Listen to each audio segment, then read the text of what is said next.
ናታን አቶ ደረጀን ህይወቱን አስተካከለለት። ከጉዲ ናታን ዋጋ ከፍሎ ደረጀን ሰላሙን መለሰለት። የዳጣንና የሰላምን እናትና ልጅ የአቶ ደረጀ ሚስት ማርታ አስመርምራ ዲኤንኤ ልታቅ ስትል ነገር ግን ታሪክ ሰራ። ናታን መልካሙ ልጅ በጣም በጣም ትልቅ ነገር ነው ለደረጃ ያደረገለት። እንደዚህ ያለ መልካም ሰው ግን የት ይገኛል? አሰላሙ አለይኩም ወራህመቱላሂ ወበረካቱ። ውድና የተከበራችሁ ውድ ቤተሰቦች እንዴት ናቸው? ከኔ ጋር ሁሉ ሰላም። በያላችሁ በሰላማችሁ ብዝት በሰብስክራይብ ሼር ያደርጋችሁ አበረታቱኝ። እንግዲህ የዳጣ ድራማ እየገፋና ወደ ከባዱ ነገር እየተጓዘ ይገኛል። እንግዲህ አቢጌልም የሰው ህይወት እንግዲህ በእጇ ላይ ጠፍቶባት እስካሁን ህግ እንደሚፈልጋት እና ዛሬ ነገ መጣ ፖሊስ እያለች የተጨነቀች ከክላሷ አትወጣም ማለት ነው። እንግዲህ አርጁ ፍቅረኛዋ እንዲሁም ጓደኛዋ የሚወዳት እሷ ሳትሆን እሱ የሚወዳት ጓደኛውን ነው እንግዲህ የገደለችበት ማለት ነው።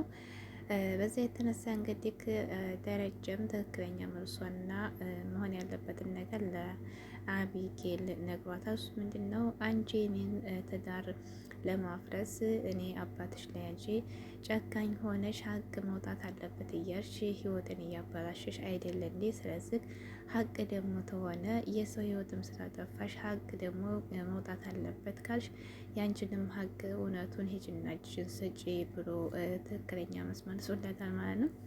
አቢጌል እንግዲህ የሰውን ህይወት ለመበጥበጥና የሰውን የውስጥ እንግዲህ ሚስጥር አወጣለሁ የሰውን ነውር አወጣለሁ እንጂ የምትለው ሀቅ እንግዲህ እውነት ሀቅ ማውጣት የምትፈልግ ልጅ አይደለችም። ምክንያቱም ሀቅ ማለት በራሱም ላይ አንድን ሀቅ የሚመጣበትን ሀቅን መቀበል ነው ወዶ ማለት ነውና የራስን መደበቅ በሰው ላይ ግን የሰውን ህይወት መበጥበጥ በሰውን ችግር እየገቡ ሀቅ አለው እያሉ ማለት ሳይሆን በራስን ላይ ሲመጣ ራስን ለእውነት ማስቀመጥና ለእውነት መኖር ማለት ነው። እንደዛ ነበር እንግዲህ አቢጌል እስከዛሬ በሰራችውና ባሰቃየችው አባቷን። እንግዲህ የአባት እርግማን ከባድ ነው ደግሞ እንደ አቢጌል አባት ጀግናና መካሪ በእውነት ለጁ የሚጨነቅ ቤተሰብ እንግዲህ የለም።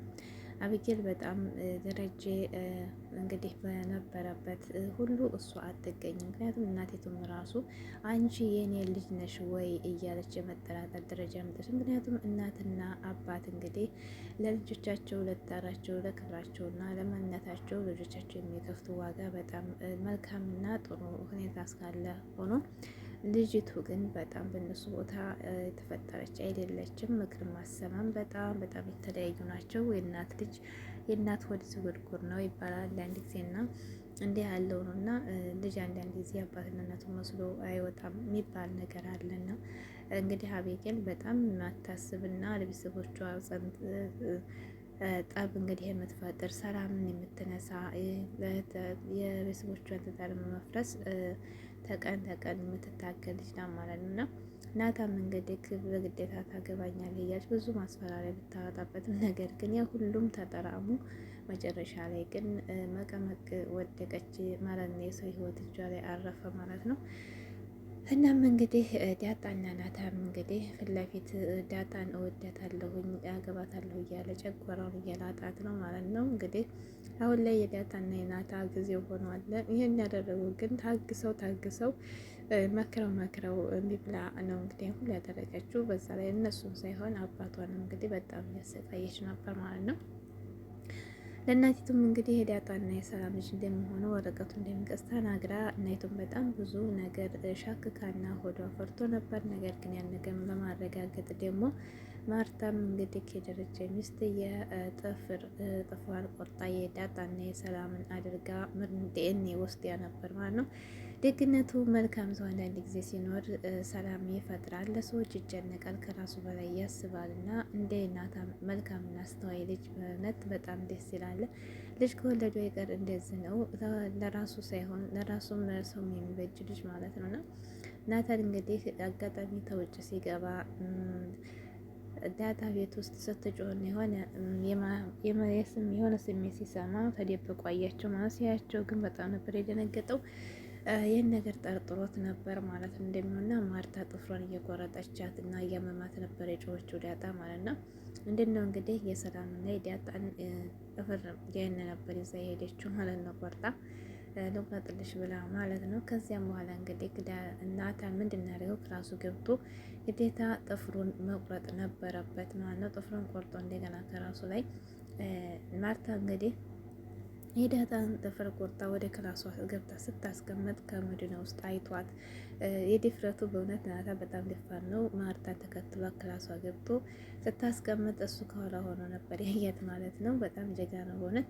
ከዚያ በኋላ እሷ ወደ ሽንት ቤት ሄዳጇን ስትታጠብ ከኋላ ገብቶ ነው እንደገና ያንን የዳጣና የሰላም ያስቀመጠችውን ጥፍር የራሱን ቀይሮ አስቀምጦ ይዞ የወጣው ማለት ነው። በጣም ጀግናና በእውነት በጣም መልካም ልጅ ነው ናታ ማለት። የዛን የቤት ሰላም ነው የመለሰው። እንግዲህ በሱ ቦታ አቢጌል የቤተሰቦቿን አፈርሳለሁ እያለች በምትጥርበት እሱ ግን የቤተሰቦቿን ሰላም እየመለሰ ነበር ማለት ነው።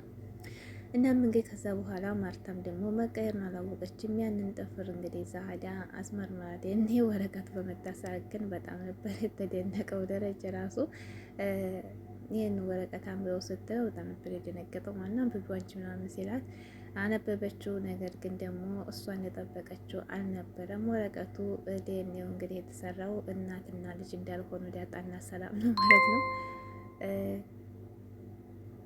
እና እንግዲህ ምንድነው የተደረገው? በጣም ይቅርታ ብላ ነበር የጠየቀችው ማለት ነው። ያን ጊዜ ይቅርታ ስትለው ግን ደረጃ በጣም ተምታታበት፣ በጣም ግራ ገባው ማለት ነው።